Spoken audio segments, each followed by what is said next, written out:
This weekend marks the anniversary of a Chippewa Valley tragedy that happened more than a century ago. Tonight, 18 News' Elliot Adams has you covered on the Chippewa Falls man who's documented what he calls the holiday death train. On December 20th in 1924, a Soo Line passenger train was making its way to Chicago. And while in Chippewa Falls, tragedy occurred. This river is not just the bringer of life and industry and recreation, but it has also from time to time been something that's been associated with death and tragedy. John Kinville is a Chippewa Falls senior high teacher, author, and host of Hidden Chippewa Valley History, and he's long wanted to tell the story of the fatal train crash. I first came across this when I was a teenager, and I was always sort of surprised that most people hadn't heard about it, and the accident itself had kind of disappeared and faded into memory.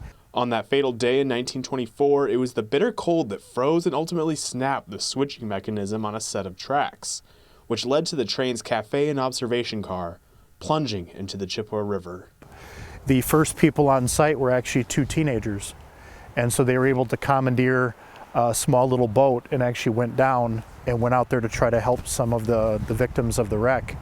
The two crew members in that car also immediately helped rescue efforts. One of them had military service in World War I, so he kind of sprung into action, and they were the ones who proceeded to haul out the people from